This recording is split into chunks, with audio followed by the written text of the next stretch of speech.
বাড়ি ছেড়ে কলকাতা এসেছিলাম, আর সাথে নিয়ে এসেছিলাম একরাশ স্বপ্ন। আমি লাভলি মুখার্জি আজ আপনাদের সামনে সেই কথাই তুলে ধরব। একটা ছোট শহর থেকে চলে এসেছিলাম এক বুক স্বপ্ন নিয়ে অভিনেত্রী হব বলে, পর্দায় নিজেকে দেখব বলে।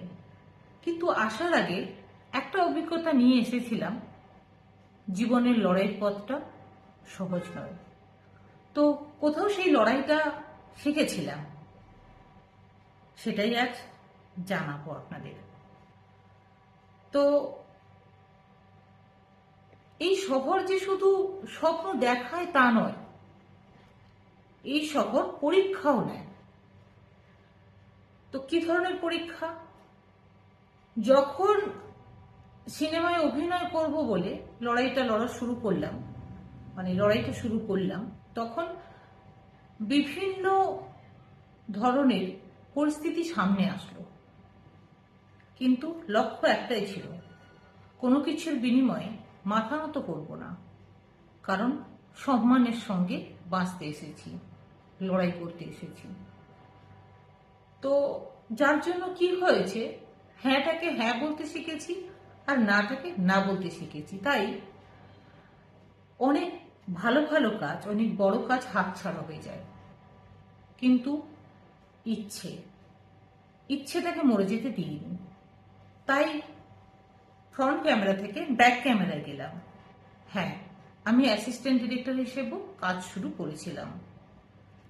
তো সেখানেও অনেক সমস্যা থাকে, কিন্তু তার মানে এটাই নয় যে এখানে সবাই খারাপ বা সবাই ভালো। তো জীবনে চলতে গেলে একটা জিনিস আমাদের শিখতে হয় বা ফিল করি, যেটা যে এই দুনিয়ায় যেমন কেউ আপন নয়, তেমনি কেউ পরও নয়। এখানে বহু পরিশ্রমিক মানুষ, মানে বহু পরিশ্রমী শিল্পী, তারা অক্লান্ত পরিশ্রম করছে, রাত দিন এক করে দিচ্ছে নিজের পায়ে দাঁড়ানোর জন্য। কেউ পারছে আর কেউ হারিয়ে যাচ্ছে। তো আমার লড়াইটা ছিল একটু আলোর দিকে, অন্ধকারটা কাটিয়ে আলোয় পৌঁছানো।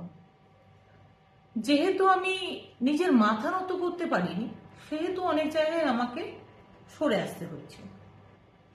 কিন্তু ইচ্ছেটা আছে। তারপরে চলে আসলো লকডাউন। তো লকডাউনে যখন সব কাজ বন্ধ হয়ে গেল, তখন খোলা ছিল কি, সেটা হচ্ছে আমার আশা আর আমার ইচ্ছে। তাই দিয়ে শুরু করলাম লাভলি জুলি কিচেন। সেটাতে হোম ডেলিভারি দেওয়া শুরু করলাম আমি।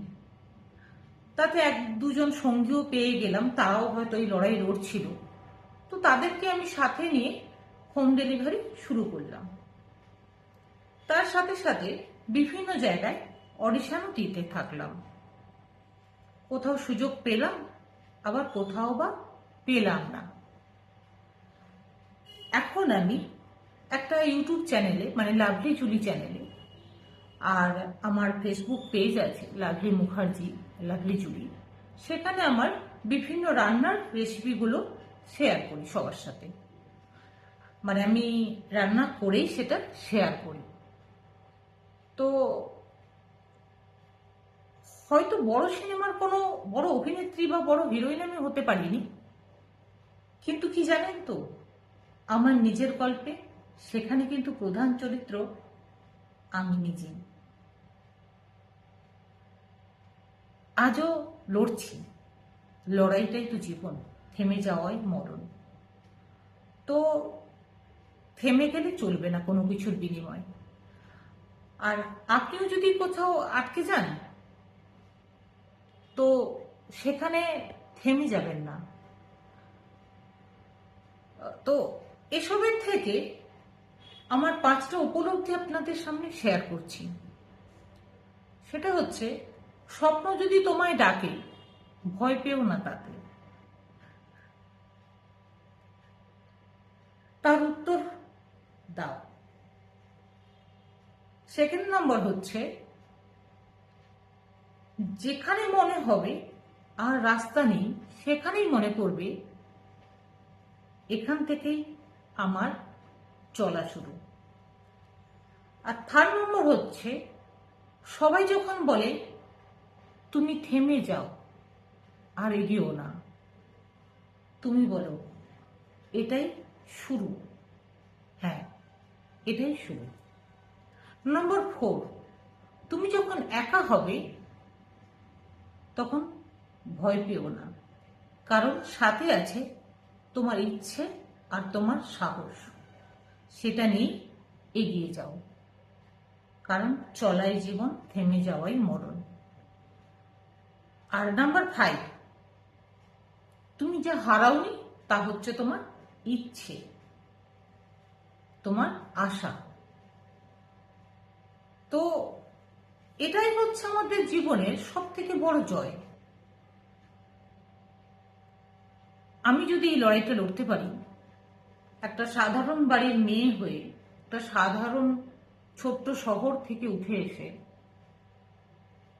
আপনি পারবেন না কেন? হ্যাঁ, আপনাকে বলছি আপনিও পারবেন, কারণ আমরা হারতে আসিনি, আমরা আলোয় পৌঁছতে এসেছি। ধন্যবাদ। যদি আমার এই লড়াইটা আপনাদের ভালো লেগে থাকে বা আমার এই ইচ্ছে শক্তিটা আপনাদের ভালো লেগে থাকে, তো অনুগ্রহ করে আমার পাশে থাকুন, সাপোর্ট করুন, একটু কি বলবো, পাশে থাকুন। নমস্কার।